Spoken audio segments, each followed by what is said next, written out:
Hi everyone, this is doctor Shreya. आज मैं जिस चीज़ के बारे में बात करना चाहती हूँ दैट इज़ एंडोमेट्रियोसिस। क्योंकि एंडोमेट्रियोसिस जो है वो एक ऐसा टॉपिक है जिसके बारे में जस्ट एक दो दिन पहले मैंने बहुत ज़्यादा जो है वो वीडियोज़ में देखा। और जैसे मैंने वीडियोज़ में देखा और मुझे ये लगा कि नहीं, ये चीज़ शेयर करनी चाहिए। क्योंकि हम लोग कभी कभी क्या होता है कि सिम्टम्स जैसे रहते हैं ड्यूरिंग मेंस्ट्रुएशंस, सिम्टम्स डिस्मेनोरिया के रहते हैं। डिस्मेनोरिया का मतलब होता है बहुत ज़्यादा डिस्कम्फर्ट होना या बहुत ज़्यादा जो है वो पेन होना ड्यूरिंग मेंसेस। लेकिन हम उस चीज़ को बहुत अवॉइड करते हैं, या कोई भी पर्सन जो है वो ये ले करके आता है कि हाँ, डिस्मेनोरिया हो रहा है तो ठीक है, क्या ही होगा, सबको होता है, पेन किलर ले लो, और पेन किलर से भी तुम्हें फ़र्क नहीं पड़ रहा है तो कोई बात नहीं, ऐसे तुम्हारे ड्रामे हैं, सबको होता है। तो ये करके बहुत बार जो है अंडर एस्टिमेट किया जाता है। तो क्या एंडोमेट्रोसिस होता है? एंडोमेट्रोसिस की अगर मैं बात करूं तो एंडोमेट्रोसिस वर्ड जो है वो निकला है एंडोमेट्रियम से। सो एंडोमेट्रियम क्या है? जब यूट्रस के अंदर की जो सबसे इनर मोस्ट लाइनिंग होती है उसको हम बोलते हैं एंडोमेट्रियम। एंडोमेट्रियम जो है वो शेड ऑफ होती है एवरी 28 डेज़ में। मीन्स कि वो 28 डेज़ में जो है एंडोमेट्रियम शेड ऑफ होती है, जिसकी वजह से मेंसेस होते हैं। और एंडोमेट्रियम बहुत ज़्यादा इम्पॉर्टेंट होती है और वो हार्मोन्स के इन्फ्लुएंस में वर्क करती है। लेकिन क्या होता है कि वो एंडोमेट्रियम जब कहीं और, मीन्स कि एंडोमेट्रियम यूट्राइन कैविटी में ना हो करके और कहीं, मतलब पूरे फैलोपियन ट्यूब के ऊपर या ओवरीज में या कहीं और भी वो एंडोमेट्रियम अगर होता है और वो भी वो फंक्शनल होता है। फंक्शनल होने का मतलब है कि वो एंडोमेट्रियम वही फंक्शन कर रहा है जो कि वो यूट्रस के अंदर कर रहा है, कि हर एक एवरी मंथ में वो शेड ऑफ होगा। और वो एवरी मंथ शेड ऑफ होगा तो इसका मतलब कि एवरी मंथ जो है वो मेंसेस के साथ जो है वो होती है उसकी ब्लीडिंग। और वो क्यों अलग है मेंसेस से? क्योंकि उसमें बहुत ज़्यादा अलग सिम्टम्स आते हैं, जैसे डिस्मेनोरिया है, डिस्पेरूनिया है। अब इसका मतलब क्या रहता है कि सबसे पहले तो ये बताऊं कि 25% केसेस ऐसे हैं जिसमें ये सिम्टम लेस रहता है, और बाई चांस ये चीज़ देखी जाती है कि ये तो अच्छा, ये तो एंडोमेट्रोसिस है। लेकिन हो सकता है कि उसमें कम लेजन्स हों या छोटे लेजन्स हों।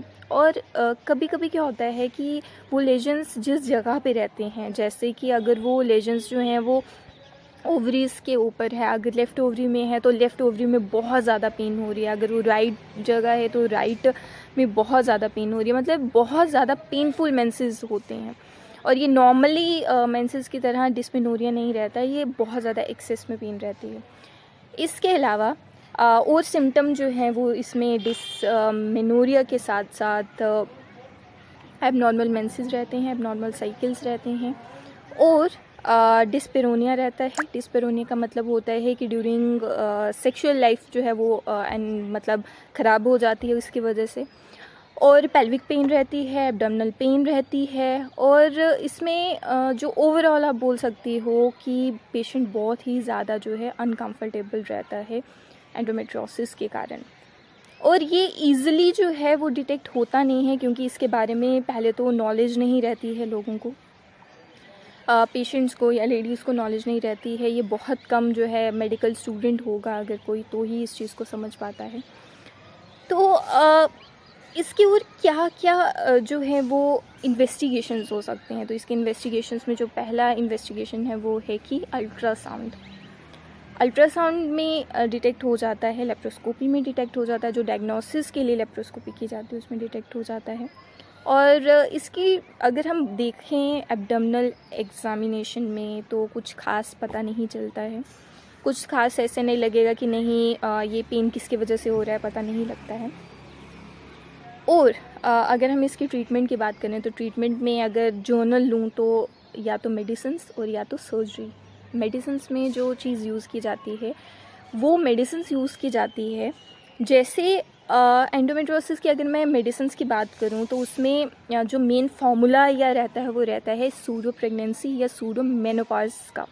मतलब कि सूडो प्रेगनेंसी का या सूडो मेनोपॉज। सूडो का मतलब होता है PSEUDO, सूडो का मतलब रहता है फॉल्स, कि मतलब प्रेगनेंसी नहीं है लेकिन वो ऐसे मेडिसिन या ऐसे मेडिकेशन देना कि बॉडी को ऐसे लगे कि प्रेगनेंसी है, इसलिए वो वैसे ही मतलब कि जैसे अगर हम बात करें ड्यूरिंग प्रेगनेंसी मेंस्ट्रुएशन नहीं होती है और वो एंडोमेट्रियम जो है वो धीरे धीरे करके जो है एट्रोफी हो जाए। एट्रोफी का मतलब है कि वो फंक्शनल है जो एंडोमेट्रियम है वो फंक्शनल है, वो ब्लीडिंग कर रहा है एवरी मंथ, और वो अगर एट्रोफी उसमें लानी है तो हम ऐसे जताते हैं बॉडी में, ऐसे मेडिसिन ये देते हैं, और वो मेडिसिन डेफिनेटली क्या होंगे, हार्मोन्स, क्योंकि वो एंडोमेट्रियम हार्मोन्स के अंडर वर्क कर रहा है, इसलिए एंडोमेट्रियम को हार्मोन्स के अंडर रखा जाता है। तो वो हार्मोन्स में प्रोजेस्टेरोन, एस्ट्रोजन जो है वो मेडिसिन जो है वो दी जाती हैं। और इसके अलावा रहती है सर्जरी, और सर्जरी में क्या रहता है, सर्जरी में लेप्रोस्कोपिक सर्जरी होता है, और उसमें जो एंडोमेट्रियल जो लेजन्स हैं, लेजन्स बोल सकते हैं, या एंडोमेट्रियम के जो छोटे छोटे जो हम धब्बे बोल सकते हैं वो रहते हैं, उसको हटाया जाता है। लेकिन ये भी श्योर नहीं होता है कि उसकी रीअकरेंस नहीं होगी। 40% जो है वो चांसेस रहते हैं कि उसकी रीअकरेंस होगी एंडोमेट्रियोसिस में। तो आज मेरा मकसद क्यों है एंडोमेट्रियोसिस को बताने का, क्योंकि ये एक ऐसा टॉपिक है, जब मैंने वो वीडियो देखी और वो वीडियो में मैंने ये चीज़ देखा कि सोशल मीडिया पे ही ये वीडियो जो है वो डाली थी किसी ने, कि लेडी जो है वो 30 आई थिंक 25 से 30 के बीच में ईयर्स की थी, और वो इस प्रॉब्लम से जूझ रही थी। वो सीवियर पेनफुल मेंसेस से जूझ रही थी, और जिसको बहुत ज़्यादा निगलेक्ट किया उसी के घर वालों ने, बहुत ज़्यादा निगलेक्ट किया उसकी फ्रेंड्स ने। लेकिन जब वो जाती है किसी गायनेकोलॉजिस्ट के पास और वो डायग्नोज की जाती है एंडोमेट्रियोसिस से, तो पेन किलर वहाँ काम नहीं करने वाले हैं। इसलिए इस चीज़ के बारे में जानना बहुत ही ज़्यादा ज़रूरी है कि एंडोमेट्रियोसिस होता क्या है। और not only as a medical student, but अगर मेरा आज ये बताने का और यही मकसद है कि अगर आपको या आपकी किसी नोन को या आपकी सिस्टर, फ्रेंड्स या फ्रेंड के फ्रेंड्स या किसी को भी ऐसी प्रॉब्लम है कि उसको नॉर्मल पेनफुल मेंसेस से ज़्यादा पेन हो रही है, और वो डेफिनेटली उस चीज़ को अपनी नॉर्मल वर्क जो है, एक्टिविटीज़ हैं, वो नहीं कर पा रही है, तो हो सकता है उसको एंडोमेट्रियोसिस हो।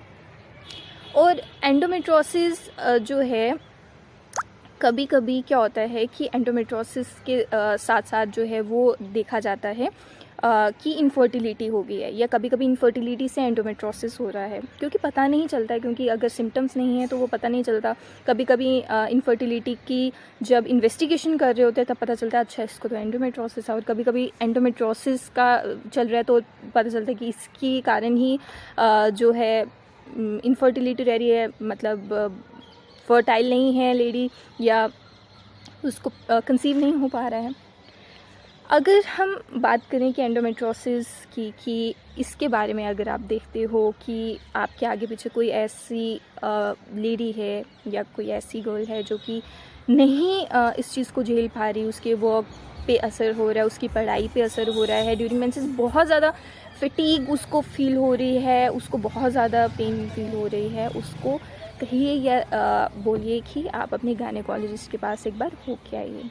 इस चीज़ को इग्नोर नहीं कीजिए, और बहुत पेन किलर्स लेने के बावजूद भी अगर नहीं हो पा रहा है तो इसको इग्नोर नहीं कीजिए। सो इसी के साथ thank you so much everyone for joining me. Bye bye.